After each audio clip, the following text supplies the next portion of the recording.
No, not at all. Hello and welcome back to the Drop Step podcast, ladies and gents.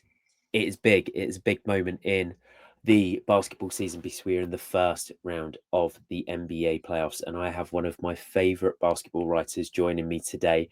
I have one of my very favorite backgrounds. If you are privileged enough to be watching this on YouTube, you will see an immaculate looking Vince Carter poster. I think two behind Lucas Kaplan today. Lucas, before we get into the playoffs, before we get into our battles of LA, tell us a little bit about the posters because I'm insanely jealous. Well, this one is the classic Heaven Sent. I've had that since I was a kid growing up and a Vince Carter and a New Jersey Nets fan. And this year with the Nets retiring his jersey, we talked about it on the Nets podcast I host, the backcourt. Yeah. Had to have that. I felt like in the visuals behind me, they gave that out at a game. They gave this out, and then I got a lot of music posters, and I just so happened to be behind some Jimi Hendrix posters, so that explains. And this nice frog one, and that explains about everything here. But this is the one right here. This is the best. I That love this one. that is a seriously nice cacophony of culture that you've got going on behind there. And I hope we can do something 1% as exciting as either of those two today as we talk about these two first round series. We're going to be focusing on the battles of LA. I want to talk about both LA teams, the Clippers and the Lakers, in their first round series. And we were sort of brainstorming before we got into the pod, Lucas. And you said that the series that I've really kept my eye on, the one that has really sort of captured me, is this Clippers Denver series. So do you want to open it up? Did you predict that this would be the one that sort of took you in the most? Yeah, I signed up to write about it for Swish Theory, a site I freelance for, general, Yeah. basketball coverage. And I did it because I was the most excited for it. And it has completely lived up to, in some cases, exceeded my expectations.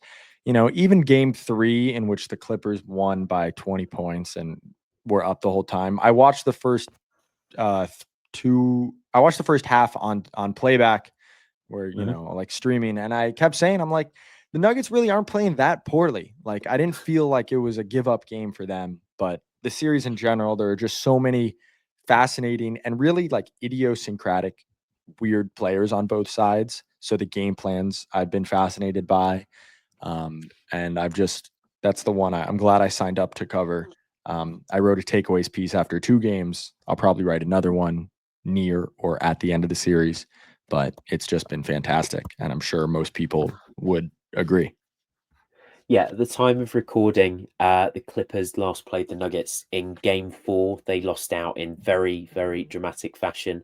Jay Crowder's been arguing with people today about it being the first sort of alley-oop buzzer beater Right. on Twitter. He was claiming that there was a Suns one, and then some like guy came back in the comments and was like, actually, there was 0.7 seconds left on the clock when you guys won." It's like, let's just appreciate the spirit of the moment here. But Lucas, with 4 games in, games 5 and 7 to be played in Denver at that famously high altitude, what were your predictions coming into the series? Were you favouring one team massively? And has what you've seen sort of influenced what you're thinking is going to happen in these last 3 games? I did drop a prediction, Mhm. but I wasn't married to, but I felt pretty strongly that the Clippers would win the series, fairly strongly, I'd say, in 6. I really haven't wavered too much. I think that they were the better team in game 1 and ended up Mm. losing. I think that they were about even in game 2, and Kawhi kind of ended up saving them. And in game 3, they were the far better team. And, they were not last in game 4. It was the first time all series in which I didn't really feel like they out executed Denver for a large chunk of the game. I think though they're going altitude, 2 days between games is always such a hardened boost. I think Kawhi's been kind of oscillating, good game, bad game. Like, he was really, really not great for his standards in game 1, electric game Yeah. 2, their game 3, couple iffy possessions, thought an average game in game 4. So I'm still leaning the Clippers in 6. I think the Nuggets are really running not out of gas yet, but coming up Mm. against the wall. I just don't know how much more they're going to continue to get out of MPJ and Aaron Gordon. But, the heart of a champion is something they clearly have. And what do you think? I don't know what you think a team has an upper hand, if any. It could also be a 7-game series that goes down to the last 5 minutes of game 7. That wouldn't surprise me either. I was thinking before the series, like, is it the Clippers in 7, and then you remember that the final game is in Denver, and it's like I can't really pick that as a 7-game No, series. I'm no. not back in LA to go there, sort of under all that pressure, but it definitely feels like Denver has played more cards. Like, Right. okay, we're going to play everyone 42 minutes now. Okay, we're just, we're not going to the bench at all. MPJ is strapped up at the shoulder, sort of playing through a really high pain, playing through a really painful injury, showing that pain tolerance. And I found it very funny the amount of coverage that got after game 1, where he got a lot of criticism. Jokic gave the sort of ominous quote where it's like, "Oh, if you're not ready for the playoffs, you shouldn't be here." And I thought, wow, Michael Porter Jr. isn't going to be a Denver Nugget next year, but he's very much turned it around in the last sort of 3 games or so. I'm with you. I still think that the Clippers will edge it. I've loved watching the series, and I think the dynamic that has sort of got me the most is the big man battle, and it's Jokic versus Zubats, and I think that Ivica has been able to defend Jokic in a way that sort of takes him as far as you can take a 3-time MVP out of his comfort zone.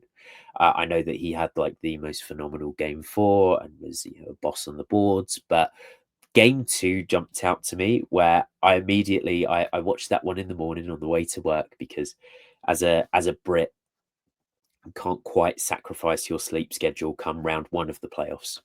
Yeah. And I sort of like eye test noticed, wow, it feels like Jokic is taking a lot of threes by his standards. And I looked, and 8 of his 16 shots came from behind the arc, and it is the highest percentage of shots that he's taken from behind the arc in any playoff game that he's ever played. So that battle, and that actually, like, wow, we're forcing the machine to adjust a little bit, has been fascinating to me. And I feel like Zubats has had a great series on the offensive end as well, sort of aided by James. So it's sort of started there and stemmed out. Aaron Gordon's one of my favorite players in the league at the moment. I just think he's like a perfect flawed basketball player, where the stuff that he does well, there aren't many other players that do it better, and then he's got these couple of gaps in his game. But yeah, it's been really, really entertaining hoops so far.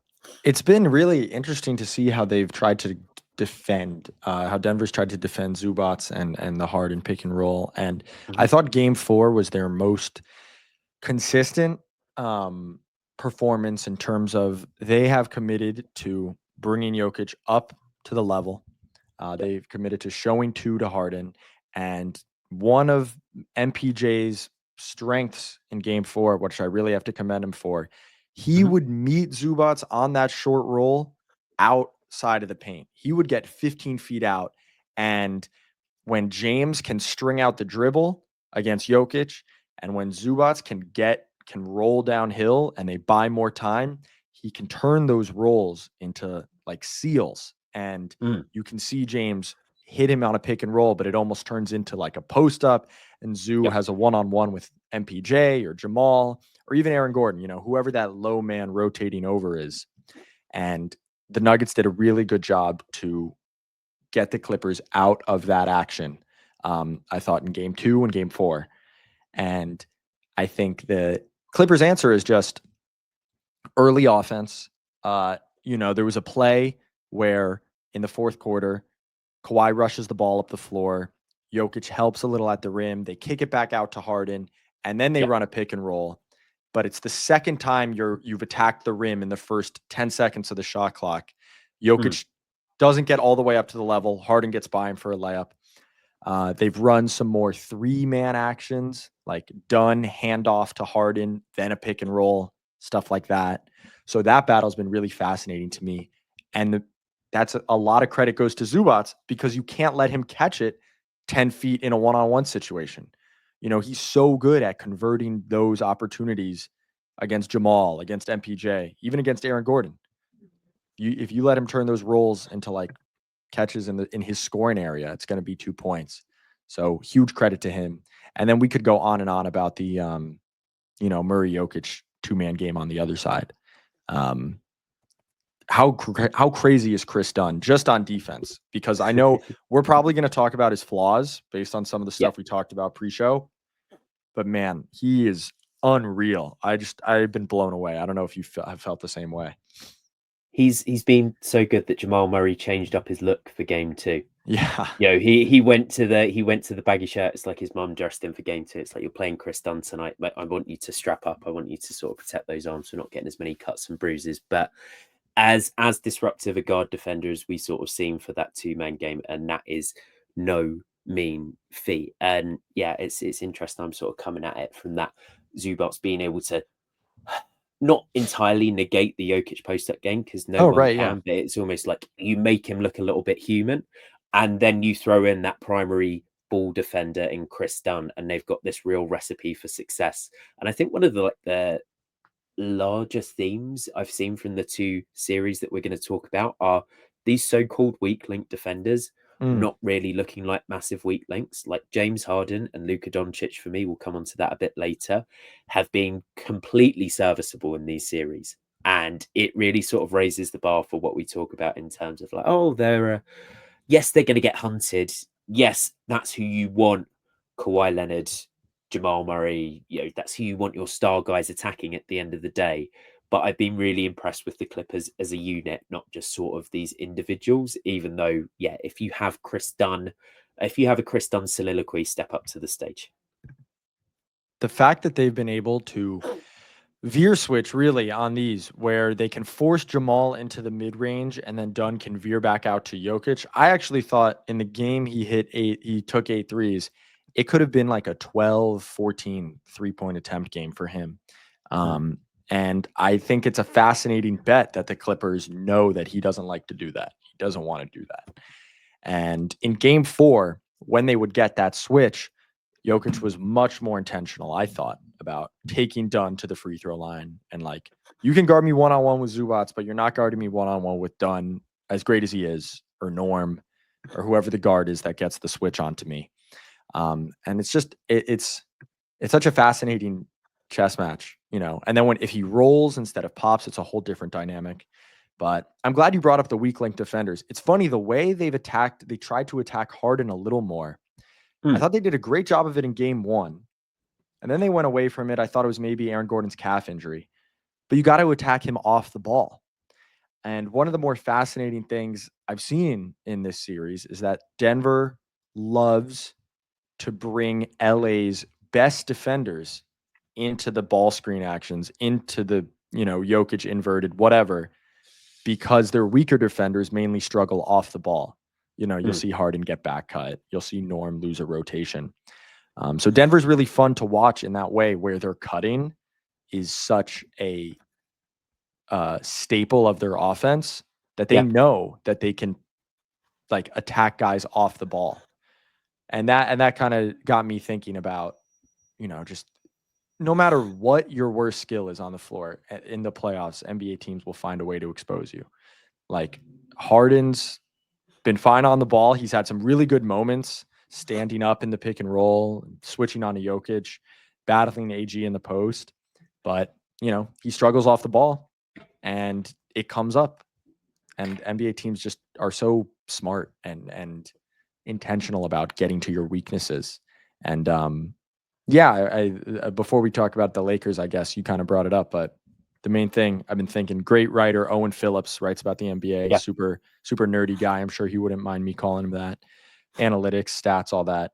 He's talked about the weak link theory, and you said your background, as a soccer fan, this kind of stood out to you. What is it about that in soccer? If you explain it to us Americans. So I think if you were to look at football over the past decade and you sort of look at the emergence of these teams that aren't owned by really rich men anymore, they're owned by really rich countries. So instead of sort of focusing all of your assets almost in a like big 3 style NBA, we're going to get those 3 top 20 players together and it's going to be fantastic. A lot of the times, the best teams of the past decade or so have had 2 world-class players in every position, because in the game of football, it's so much more of a system game. You're sort of looking to isolate in almost like a playoff fashion where you're trying to switch hunt. You're looking to isolate on a team's sort of weakest player, whether that be a defender, whether that be that their most talented offensive players aren't the most active defenders when they're off the ball, sort of a la James Harden. I'm a massive Arsenal fan. We play the largest game that we've played in the last decade tomorrow. So fingers crossed against Paris Saint-Germain. But we've recently beat Real Madrid. And, anyone that remotely follows soccer knows that Real Madrid are the kings of Europe. But they have these 3 attackers who, if they were to come onto the transfer market, they're all worth the equivalent of the Kevin Durant haul that the Nets got for the Suns, for example. But because of that, they all think, I'm James Harden. I'm going to rest when I don't have the ball. I bring value when we have the ball. I'm not going to run around like a maniac. I'm not going to sort of press in these really complicated structures. And it meant that Arsenal, despite having a real talent disadvantage, could play their own game, could take advantage of the fact that these stars and their egos on the other side, they weren't going to listen in every training session about, right, this is the trigger for this press that we're going to go to. So you've sort of seen that star talent has been overridden by, in football, these ultra complex systems where it's really focused on sort of pressing, and this idea similar to sort of the focus on winning the turnover battle this year. The best playmaker is transition. The best playmaker is winning the ball back. Right. You get the best offense in both sports from winning the ball back high up the pitch /court and sort of taking advantage there. It's better than having some sort of genius that looks like they should have a paintbrush in their hand trying to split 2 banks of 4 and 2. So it's just very interesting that we're really seeing it more than ever proliferate into the playoffs, where on the defensive side, you talk about James Harden off the ball. And it's really interesting with Denver, where you're saying they're looking to bring the 2 best defenders into the pick and roll action, which 7 of the other 8 series, you see the complete opposite. But because Denver have this unique style, it's no, we'll take Chris Dunn. We trust in our 2-man game. It's going to be Aaron Gordon destroying you with those sort of corner cuts, those duck-ins from the post. It's going to be Christian Brown, who's been a mega accomplished cutter for the entire series. He's, not to cut you off, some of the cuts, please. His recognition is just, I feel like if you get drafted and you play in Denver, it's like a crash course. It's like you're going to grad school for basketball. Like you just get this education. And they do that thing where, like, if Harden is the weak, if the pick and roll's on one side and Harden's on the other side, and he's like the zone up guy, as a motorcycle goes past me. It's cool. And he's guarding, now he is responsible for both the wing and the corner. And they both cut to the rim, which Denver does all the time. You know that he's probably not going to be able to tag Brown and then recover to the baseline. And in game 2, maybe it was game 1. But anyway, Chris Dunn did that. And deflected a Jokic pass, stole a Jokic 2-on-1 or 3-on-2 opportunity, which you never see. And so that was a real that was a key point for me. I'm like, like the way Denver plays, you have all of these weird, like you said, you actually want the better defenders in the action because you trust them. And then you mentioned the turnover battle. Like, I feel like we've gone from the era in the NBA to how to maximize a possession. Now we're all clear. Corner threes, shots at the rim. We know how to maximize a possession. So now the next step, the pendulum swing, extra possessions, creating possessions. And I had this stat when I was writing about Day'Ron Sharpe. One team in the NBA had an offensive rebound rate of at least 30% in 2020. And it was exactly 30.0%. It was the Knicks. Do you want to guess how many teams this year had an offensive rebound rate of 30 or more? Oh my God, I wonder if it's like sort of 3-point volume from a decade ago. I will say 15. I'll say half the teams. 14. Really good guess. And the average 5 years ago would have ranked, I just wrote it, but I forget now. I think it's like 24th, 26th. So the focus now on extra possessions. Yeah. And, I haven't watched a ton of Pacers Bucks relative to other teams, but like people have tweeted and talked about Tyrese Halliburton the value of being able to push pace and get into offense while just completely avoiding turnovers. It doesn't look super crazy, but it just creates this value over time.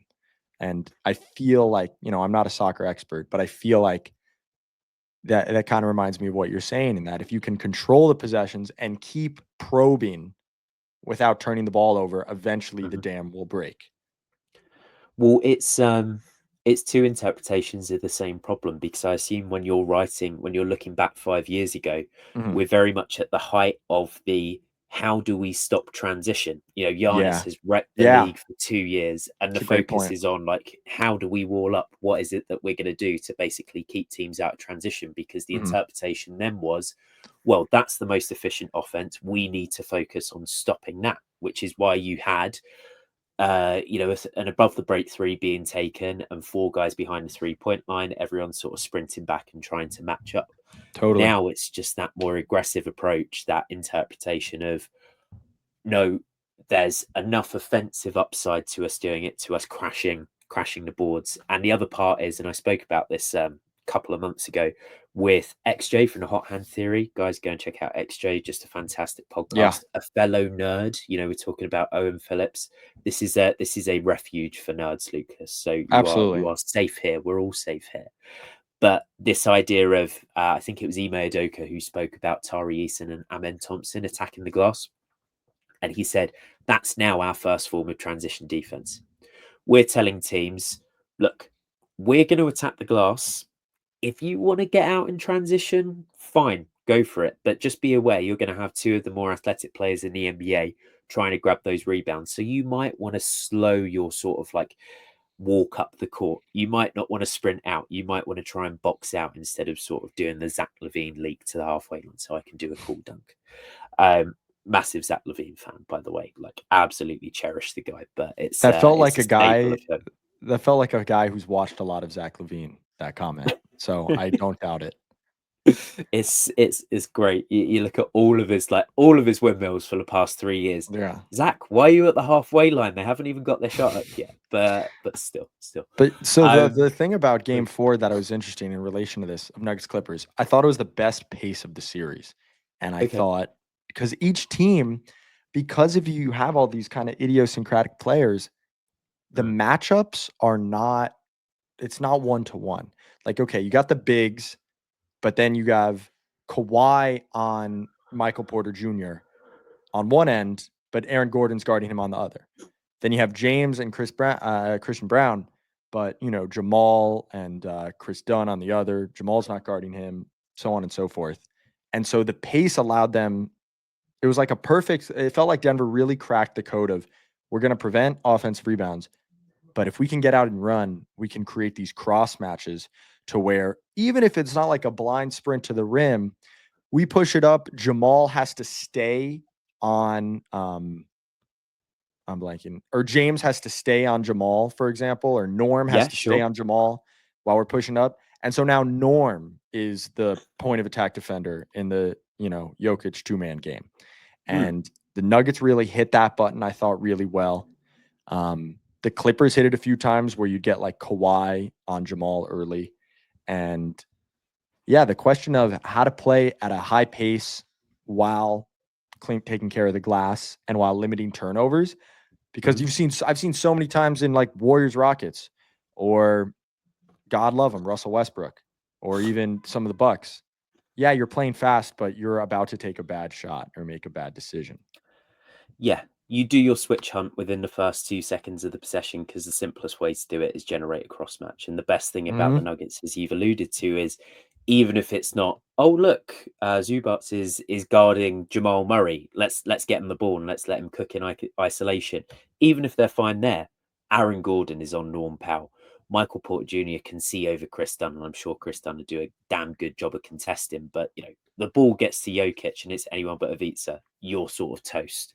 There are just so many ways to do this. But I'm really glad you sort of hit on the pace point, because I was surprised at the start of this series.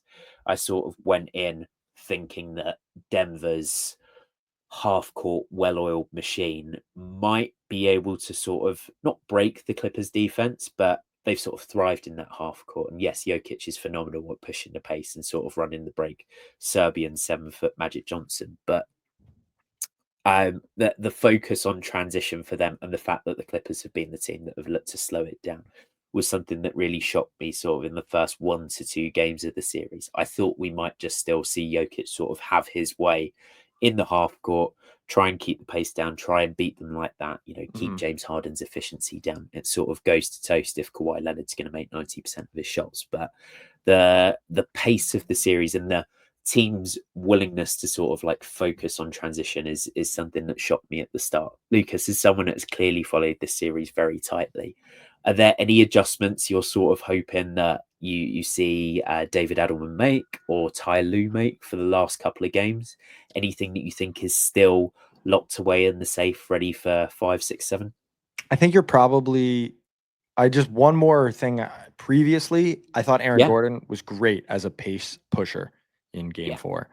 Like whether he had the ball driving to the rim or whether he'd sprint up the floor and early seal Norm or even James or whoever, he was yeah. great. And I want a big part of the increased pace. As for adjustments, I would like to see. I think they can tap into Norm even a little bit more. Um, you know, I know he has his warts, he has his flaws as a player, but Mm, I do think that they perhaps haven't gotten to enough pin downs with him, coming off to his right. And now that puts a different sort of pressure on the Nuggets defense where they're not just dealing with James and Kawhi. Um, and you're running probably Jamal Murray or a weaker defender off those screens. Probably more Batum minutes. It does feel like there's going to be a point where they have to play Harden, Norm, Batum, Kawhi Zoo for a whole fourth quarter. mm, And on the Nuggets side, I really liked, I think they won the adjustments battle in Game 4. I thought they applied a lot of pressure on the Clips, on the Harden Zoo pick and roll. The other mm. thing that really bothered me from the first couple games is they would show help to Kawhi. They would like show in the gaps. But I'm like, dude, you have to attack his dribble.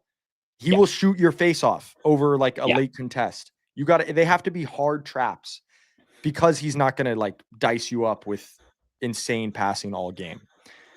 I thought they did a good job doing more of that in Game 4. And with the Clips, the other thing I would say is you got to go faster. You got to get Harden downhill with 20 on the shot clock instead of 10.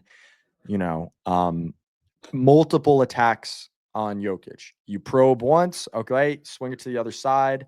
Norm can probe twice. Feels like they haven't had to make Jokic guard multiple pick and rolls on the same possession a lot this Okay. series, if that makes sense. Yeah. And yeah, but it's just going to be great. And I don't know if you have anything else, any adjustments you want to see before we talk about Wolves Lakers. I agree with more Nick Batum. Yeah. I'm someone that came to the NBA late enough that I didn't know Nick Batum, the sort of like contract sink on Charlotte. I just sort of knew him as a Clipper. Yeah.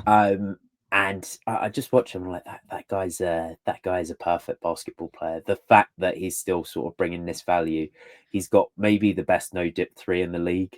Like can get it off of movement. It goes up in the corner in sort of a flash. I'd like to see a little bit more of him, and I wonder if you have Denver indexing on this sort of transition and this pushing of the pace, Mhm. can you go even more offensively slanted? Can you sort of take away the easy help point of Chris Dunn? And like you said, in closing time, you have Harden, Powell, Batum, Kawhi, and Avitsa. And you just sort of say, yeah, we know we're going to allow a little bit more on the offensive end. Maybe we sort of bring in Chris Dunn in spurts, but it's that you've got nowhere to hide anyone. And then for Denver, my mind sort of like wanders back to last year, and it wanders back to Paul Jamal Murray and the amount that LeBron hunted and hunted him in their first round series against the Lakers last year, and sort of looking at like, wow, Murray committed a fair few fouls when guarding James, but he's a strong player. He's a Right. decent mover. He's not like insanely laterally fast, but is there any benefit to maybe not starting with him as like the primary on James Harden, but almost allowing the switch and having a more um, aggressive help defender sort of freed up on those Chris Dunn minutes? Can you almost say like Christian Brown is going to be our help guy, Michael Porter Jr. is going to be our clear help guy, so he can stand under the basket? We're going to allow that advantage on one side, but in search of maybe causing more turnovers or just adding that little bit more rim protection. I do. I actually, and then if you cause more turnovers, if you play more aggressive up the floor, you can run more. But I do think that's an interesting point where Harden did only have the 1 day off between games, and his ball security in Game 4 did not look good. He was losing his dribble. Right. He was tough, like trying to maneuver in tight spaces. And I think because he's such a better passer than Kawhi in those pick and roll situations, or even in isolation drive kick, they've been reluctant to do that. They've been reluctant to give him whatever matchup he wants and then show help. But maybe that changes in Game 5. I think that's a good shout. Maybe it's like, all right, let's see you get by Jamal and then deal with the length of MPJ or Aaron Gordon and Christian Brown's activity in the passing lanes. Let's see you try to hit a dump off pass. Jokic, if he can do one thing, he can play passing lanes and kick balls and whatnot. I know it's been a topic of discussion. Welcome, so I wonder. I do wonder. Zach Lowe. I feel like Zach Lowe was the biggest sort of champion of that kickball stat back in the day when it sort of first popped up. But like, he kicks the ball 20 more times than anyone else. And then the ESPN article, I think that was Chris Herring, had the he even had the different like right foot, left foot stats. Oh, perfect. That was ties crazy. in with our soccer theme really nicely. Yeah. So yeah, there's a lot of ways they could go. I think Harden is the swing factor for Game 5. He has to be better. I wonder if Denver almost goads him into being better. Like, okay, let's see you cook, but have the James Harden game. Yeah, a dangerous strategy with 2 days off. But everything's dangerous in the playoffs, except for I guess. Well, I don't know. Everyone in the Lakers Wolves series felt dangerous in Game 4. That was just a crazy game, man. I had such a blast watching that. Oh, absolutely insane. A really, really high level. We're going to move on to the Lakers and the Wolves now. If we sort of do the reverse and we start with Game 4 and then we maybe work our way back to what we thought was going to happen before the series started, where we're sort of thinking now. Sorry. Please, no, go for it. No. I was just going to say I didn't have a super great handle early. Yeah. And I feel like now I have a little bit more of a handle on it. But like, I guess, because I was prepping a lot more for Clippers Nuggets, but I'm curious, what do you think anything has changed in your what you kind of thought of the series from Game 1 to now?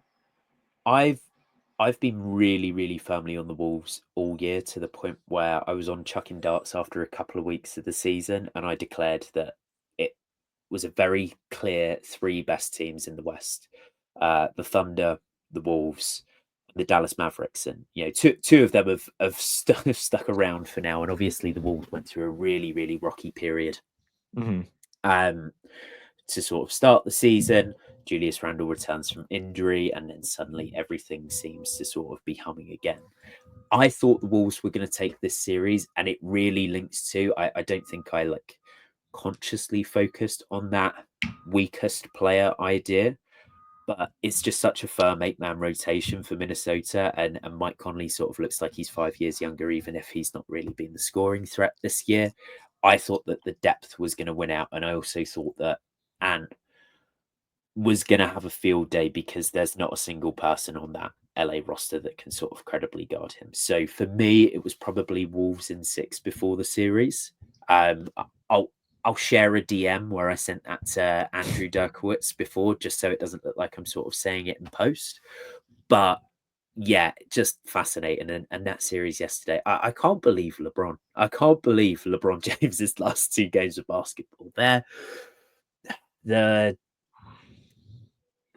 Game 3 for LeBron, where it looked like he had the sliders turned on, like the difficulty turned down on 2K, because every single 3, every single midi was going in. He's had a game where he's got to I think he had 14 free throw attempts in the first half of one of these games. They all sort of blend together into this great mess of incredible basketball. But Lucas, how have you felt about it? And take us through maybe your game 4 thoughts. It feels like he is still LeBron, but he can only do it on one end at a time, which I think is a Right.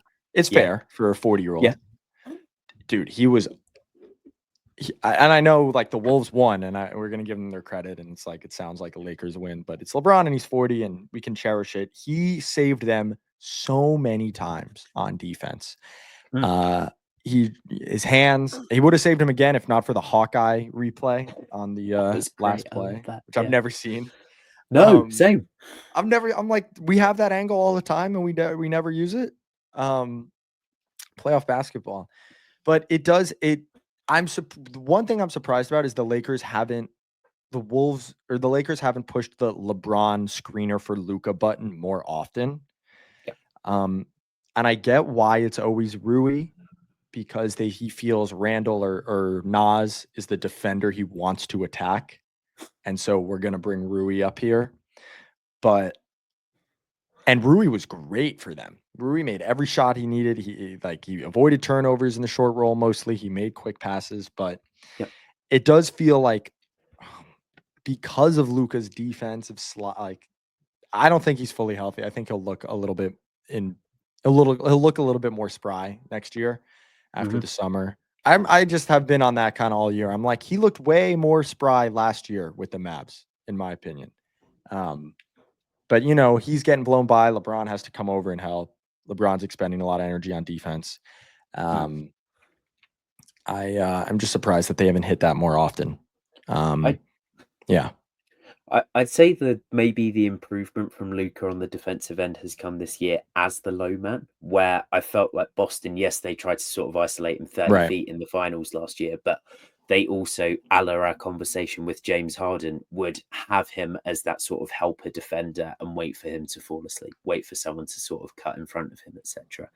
And I've been impressed with him in a similar way to LeBron James, sort of under the basket. Obviously doesn't have that verticality, but he's a big body. He's someone that can muscle up, and he's someone that's got phenomenal hands. I think there was a stage of the playoffs last year where, like you said, he was looking more spry, where he was leading in, steals, points, and assists or something along those lines. He's been on his rotations. I agree. I think some of it is more when like Jaden tries to just attack him on a closeout. And Jaden has been able to. His issue is foot speed, sort of getting to recovering. If you could almost have him as the de facto 4 next to like a massive rim protector, I wonder if that might be his best spot, where you let him play the least athletic free safety role. Kind of like Harden in the playoffs. Yeah, Harden like Harden. Houston. Like use your IQ, watch it, grab the ball, grab the ball off the boards, that kind of thing. But where do you think this is going to go, Lucas? What's jumped out to you about the Wolves, maybe? Because I want to come back to your LeBron Lucas screener point, but let's give Minnesota some shine as well. The 6 through 8 guys, when they bring Nikhil, Dante, Nas off the bench, just feels like such a turning point. Even if it's not like the reason they win every game, like their starters have obviously had to be awesome as well, but when it's bench time and that's their 6 through 8, and then you look at the Lakers 6 through 8, and it's, Vincent's made some shots, but it's like Jackson Hayes, Gabe Vincent, Jordan Goodwin. I don't know. I know I'm forgetting somebody. I don't think you are. But if they had played better, I wouldn't have forgotten them. I really don't think you are. Like, Dalton Connect is not getting a look in these days, I'm afraid. No, he is not. So I just that really stands out to me for them, the depth. I forgot Jared Vanderbilt, but again, just weak link offense. And then Ant as the measured ball distributor, turnover avoiding. He has 6 turnovers all series. Mixing the fact that he's been able to mix in the turnover avoidance with, I'm going to hunt these pull-up threes, and if there's any space on the soft switch or the hedge or the drop, whatever you guys are playing, it's only drop if Hayes is out there, but I'm shooting the 3, and so you have to come up and pressure me. And in the past, you would love to pressure Ant because you could probably get the Wolves offense out of rhythm. Not in this series. That's been huge for Ant. I got to give him his credit there. Randall has made enough shots and taken his one-on-one matchups to the rim enough to where he's had a positive series. I still think he could do it more. Gobert has made himself enough of a force on the offensive glass to where Sure. he's not like a liability on offense. Hmm. And then, Dante, Nikhil, Conley, Nas, they just make play. They make enough plays. And they're a really good team. And shout out Jaden McDaniels, who Yeah. I've Yeah. been saying for, I think we're nearly at 2 years for the podcast, at around like the 18-month mark. I've definitely been saying for 18 months, like, is there another leap in Jaden McDaniels? Do we start to see some of that sort of Washington college basketball, the high usage handler develop, particularly in like a post-Cat era in Minnesota? And while it's not Paul George, turn Erica Badu on and watch the compilation on TikTok, it has been really, really sharp sort of attacking rotations, attacking Luca, attacking some of these more slower footed guys, and being Yeah. super aggressive when you get to the rim. He's massively limber. He's really developing sort of that Euro step, almost a little bit of a decel game as well. He's so limber and he's so long that he's able to finish over a lot of guys. Yeah. I love when he's deployed as the roller, and it's almost like watching someone go down a roller coaster where he flings himself at whoever's like stood vertically as the helper, and it's like, He had the which one of us layup. is going to fall first? Yeah, He had the layup over LeBron and like kind of flexed. He like jumped off his right foot and finished with his right hand, and it was like almost looked like a dunk that he then brought around into a finger roll. Like touch plus length. Is always fun. Always fun to watch those kind of guys. And they have empowered him. They are like, listen, man, you can attack a closeout and turn it into a 10-footer. That's okay. Like if yeah, you can, I know that we do the whole thing now. Role players don't shoot middies, keep the ball moving, whatever. If Jaden gets by Luke on a closeout and he gets to 2 feet and can hit a little 12-foot shot off the glass, everybody in Minnesota is okay with him taking that shot. And I think that's been a great development for them because it adds another layer to their offense. It adds another guy you have to really like be scared of. You can't just put your point guard or weakest defender on him and expect it to be fine. So Jaden deserves a ton of shout this series, and then everything he does on defense as well. That's part of why like you can't just do Luca Reeves screens, Luca LeBron screens, because you're just bringing another good defender in, and maybe they just switch it, and you don't get the 2-on-1. Does it not feel like Reeves is maybe the guy that has to step up It games 5 does. through 7, where it's been very strange to me that he hasn't maybe been able to, find a Mike Conley, attack a Julius Randle off the switch, get that sort of either big, small, or get those guys that aren't as athletic anymore sort of in the switch and cook. I used to love watching Luca in Dallas when he played next to Tim Hardaway Jr., because Tim Hardaway Jr. always seemed to be positioned like above the break to the right or left of him to be that release valve for a really aggressive coverage. And it feels to me like maybe Austin needs to be that guy, almost like that. Like it almost looks like a trail 3 shooter where you're just spotting up next to him. You're the release valve. Maybe you're not like the swing guy that's completely on the other side, because Rui's been really good from the corners. I think Rui's been really good shooting from the corners for his entire LA career, to be honest. But he needs to find a way to either be more aggressive with his shot as more of like a role player style shooter, or can I find some buzz? Can I find some fizz off the dribble to where I'm beating my man and I'm causing rotation? And if Rudy's in the game, like Reeves is your drop killer. I mean, Yeah. you actually trust him to operate in the mid range. It really kills them that they don't have a guy they can trust to roll to the rim and finish. Jackson Hayes, R.I.P. Mark Williams, one-time almost Laker. Would have really helped, but yeah, Reeves. The absolute pinnacle of what you're talking about, I'll never forget as a Nets fan, was Kyrie as the slot guy next to James Harden. They had a West Coast trip that every Nets fan remembers. They went like 7-0. And KD was out for like most of the trip, and it was just one pass away. But then again, Luka needs to beat his guy off the dribble, and to Minnesota's credit, they've been okay one-on-one, especially if Rudy's not in the game. So I don't know where the Lakers. It just feels it feels that they're not insurmountable, that they lost the LeBron game, the LeBron offensive explosion game, and the game where they played every starter the whole second half. Like losing each of those, you really want to get like, it's hard to not get one of them. It feels like they threw their best punch in Minnesota and came up with 2 losses. But all they got to do is win game 5. And, I mean, we'll see. Yeah. I think you may one of be the right, things, though. I think your prediction may be like very, very looking good. one of the things that I love watching is sort of like the difference in crispness between NBA offenses, where if Jaden McDaniels has the ball, I think it really benefits him when Rudy Gobert's on the floor because they can focus on that offensive rebounding. And Jaden has really good touch for a guy of his size, but you also want him sort of taking his shot from 10 feet because it comes down softer off the rim and maybe Rudy grabs you an extra possession. I feel like watching the Lakers, the offense when both Luka and LeBron are sort of operating off of each other, even in the half court, it's so crisp. It ends up in like, oh, that is a really nice clear corner skip. They had so many in game 3 when they took the So lead. many. In game 4, that third quarter, it was every time down. I thought like, okay, this is a Lakers win.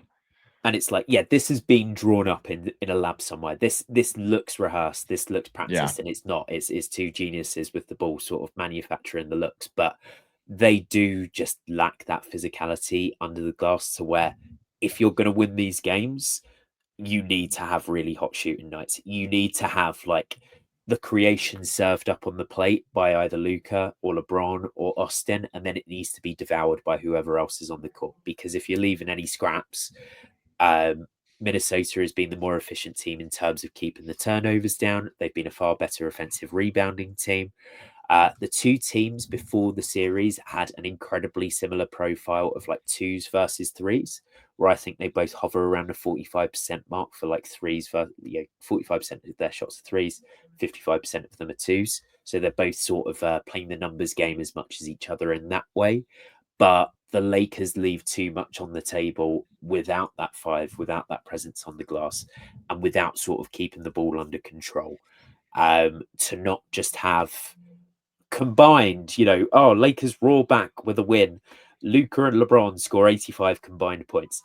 That's what I can see happening. You need an Austin Reeves game happening. You need crisp basketball, but it doesn't feel like they're going to grind them out. Yeah, it does. And they lost the game where they made 19 threes as the second one of those games. For Luka to go, and again, I think he'll be in better shape. I think there's the stomach bug, all this, but and not to make a ton of just only excuses for him. It's crazy that he went from the team with the most big roll men, lob threat, offensive rebounders in the league to the Lakers with 0 of them. Do you know what's crazy, Lucas?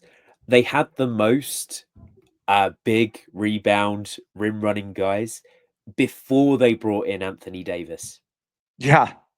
It's like before they had traded the for most, AD. And then they brought like the best roller in the league in. So yeah, carry on. But Nico's got a type. Nico's got the filters sorted on Tinder. He knows exactly what he's looking for. Bunch of guards and a bunch of bigs. Yeah.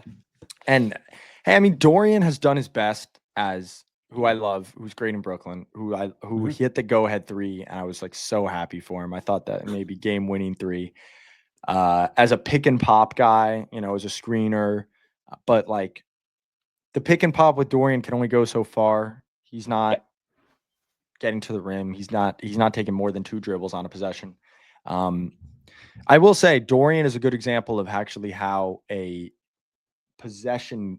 guy who gets you possessions can survive on offense, where like I tweeted it. I've never seen him dribble between the legs or behind the back. And yet when he attacks a closeout, if he doesn't have the open 3 or a straight line drive to the rim, he's not turning it over. He's just kind of keeping your offense in movement, even if he's certainly not going to make like a crazy pass. And that, again, just has a compound value over time where okay, Dorian didn't have it, but he kind of dribbled it to the other side and made a pass. And now LeBron can attack sort of a closeout or Reeves, and Wolves defense isn't set. And it's way better than if he tried to force something and took a bad shot or turned it over. So shout out to my guy Dorian. We started this Yeah, podcast talking about the Nets, and I had to circle it all the way back. I feel like there's a little bit more Nets talk left in the chat, but I think that Dorian was particularly when he was in Dallas, he was almost cast as like PJ Tucker. It's, oh look, we've got young PJ Tucker here. He hits corner threes. He's aggressive on the defensive end, but it's that like subtle IQ, it's that subtle feel that doesn't jump out on a highlights compilation. But the more you watch, and Lucas, you've clearly watched a lot of DFS, it you keep seeing this is a guy that keeps making the right play. It's like you're playing your dad at 2K, and the last one he played was 15 years ago before they had all the broken mechanics. So he knows the square button, he knows the pass button, he knows the dribble button, and he plays good defense, but he's not going to hit you with any sort of 30-foot step backs, tween. No. Mitchell Robinson in summer sort of practicing in the open gym. What let's have a little net section at the end before we sort of wrap this up. What should the Lakers be giving the Nets for Nick Claxton this offseason? I think the Nets would ask for probably a first and a half. Like, it's funny because his stock has gone down, and 2 years ago it's a little different. But they're not. I think they would want like an unprotected first, and then maybe a lightly protected first from another team. I don't think they're getting that. I think there's no guarantee his back is 100%. He kind of had a lingering injury this season. I think it's fair to at least question if the decline the last 2 years is an actual decline.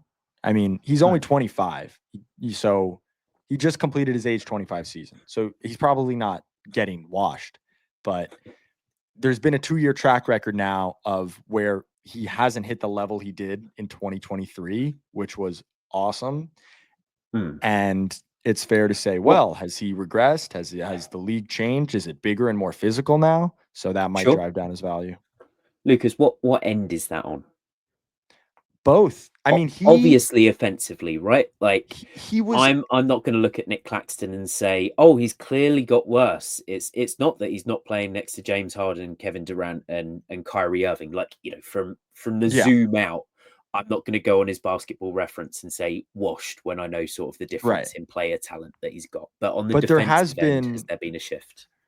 I would say there also has been, at least it's tough to figure out what he is offensively, and just in terms of this man led the league in field goal percentage in 2023, and he was doing like some fake handoff stuff, one-on-one finishing, like get a guard on a switch, post up, had the agility to like get to looks that he liked. And he didn't just shoot well, like he led the league in field goal percentages, and it wasn't just all like spoon-fed lobs. Obviously you knew that was going to regress, and I think it's regressed to a point where it's like, okay, we know you're not playing with stars, but how additive offensively really are you?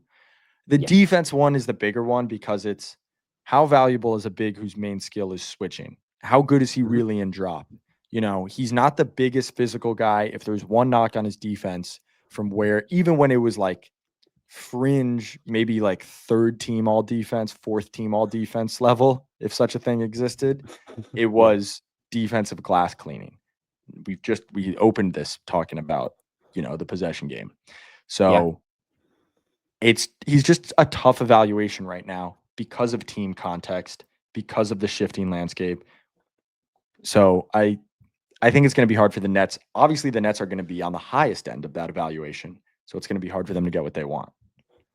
Yeah, we'll see. We'll see. I feel like that was the go-to before even the Mark Williams trade. It's like, oh, when's Nick Claxton arriving in LA? Right. It was either him or Clint Capella, because he just sort of looked at, I think it was Gabe Vincent and Jared Vanderbilt, and it's like, oh, there's $20 million. They're expendable players. Who can we get? Sort by Spotrac, and that was it. But I think like maybe, you know, with the rose tinted glasses on, you could argue on the defensive end that Claxton can bring you the best of both worlds with this Lakers scheme, where they don't Agree. have to change it up a ton, right? It's like you keep the high rotations, you keep the frenetic energy, but you still have a little bit more of that rim protection that we're so sorely lacking at the moment. And maybe like Luka and LeBron as these massive wings can sort of insulate his rebounding issues. But And if he's you're just maybe hinting at so physical decline, sorry. Yeah. it's if you're hinting at physical decline, maybe we're starting to like veer into a different kind of player. Yeah. And I think it's just not that it is or that it isn't. We just kind of don't know right now. I'm sure, the Nets would argue against it. And I might be inclined to agree. I didn't mean to cut you off there. He certainly would be a better rebounder. He would add to the rebounding and offensive rebounding, versus just not having a playable five. Is he better than Jackson Hayes? I think Sign so. him up.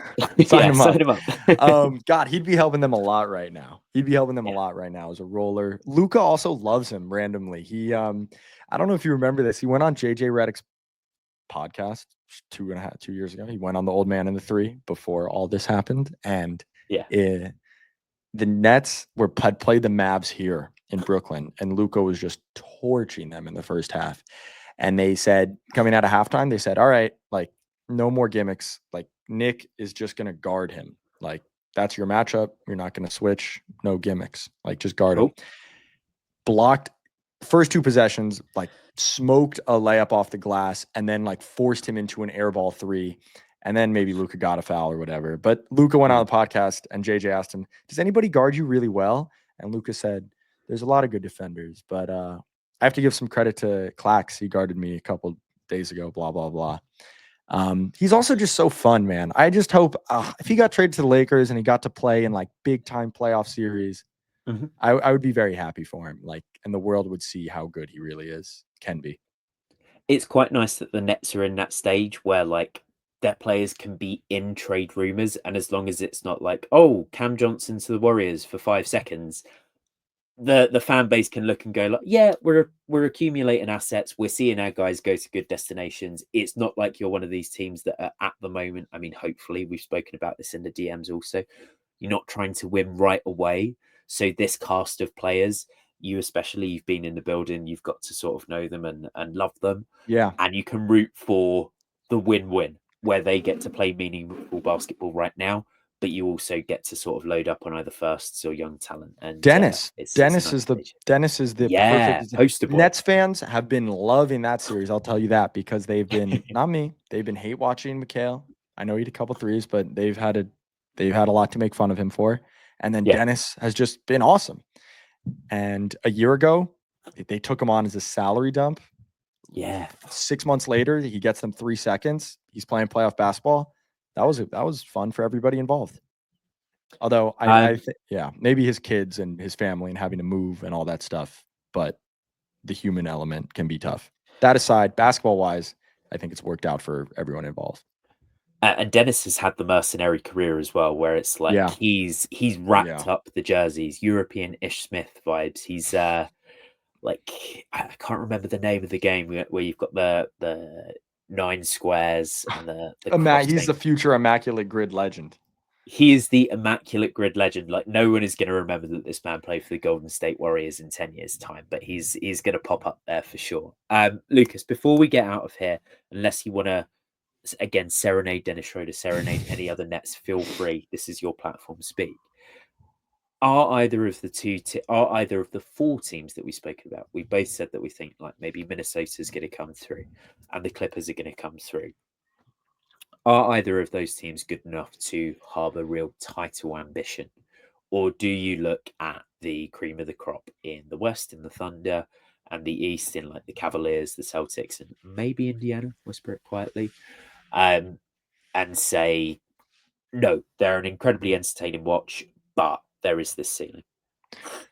I wish the Clippers didn't get put in the 4-5, because I think Nuggets OKC off the bat is just such a tough draw.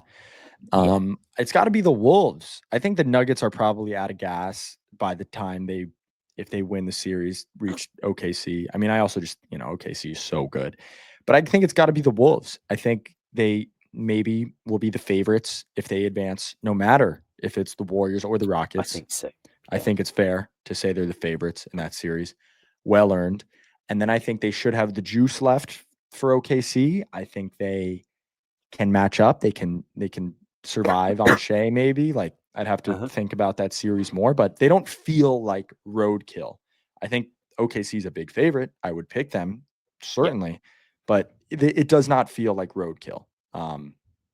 Which when you're talking about a 68 win team is not a backhanded It's high compliment. It's praise. a real compliment. Yeah. Yeah. Exactly. No, I So speak about Wolves. Ant Edwards a lot on this podcast, and we've spoken about him a little bit today, but it feels like going through Pokemon evolutions where he's dealt with so far the Lakers rotations and seeing two to the ball and sort of keeping the Yeah. turnovers down. You said 6 turnovers in 4 games. That's just immaculate. I think I looked up his assist to turnover ratio is like 3.83. And that's a stat line I never thought I'd see Anthony Edwards see. That's almost more surprising than like him coming out the gate and shooting 40% on 9 threes a game this year.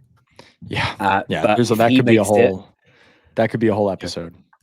yes, yeah, 100%. But if he makes it to that OKC series and it's like, oh, well done, you've passed this test. Now you've got to do the same thing against Alex Caruso, Casey Mollis, Lou Dort with Chet and Isaiah Hartenstein on the back line. If That'll he be can fun. drug test that man immediately. That'll be fun. I would like to see that challenge. Just it'll be fun to watch. Yeah, 100%. Yeah, man. Lucas, thank you so much for coming on. I've had a real blast talking to you about our battles of LA. Make sure you're following Lucas on Twitter. Make sure you are checking out what he's writing for Nets Daily. He's great Twitter follow. I love seeing some of the stuff that you post like via video as well. And I think that some of the in-depth stuff you do is really some of the best like single team work out there. And it is interesting. You know, you might do the standard like match report for a Nets game during a regular season or maybe the Liberty. But some of your pieces that are around sort of like the wider Brooklyn culture must read regardless of who you follow. Thank you so much. And check out the Swish Theory stuff as well. Let me know what series you get assigned for the second round. I absolutely will, dude. I'll be in the DMs once again. Anything else to plug? No, that's it, man. I hopefully doing a lot more writing and excited for WNBA season. And God, this is the best time of year. W starting. We just did March Madness, playoffs, spring basketball, man. What can be better? I can't wait for the draft lottery. That's like the biggest night in your calendar as well. I feel Me like too. we're like 18 days away. We are 2 weeks away exactly.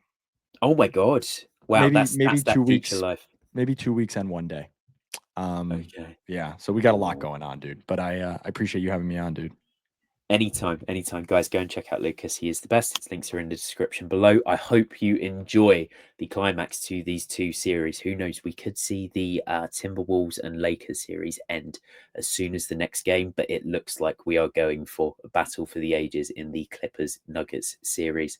One thing for sure, though, you should be checking out the Drop Step every week for playoff coverage. You should be following Lucas and you should be enjoying this magnificent time in the NBA. Be safe and catch the next podcast on the Drop Step feed next week.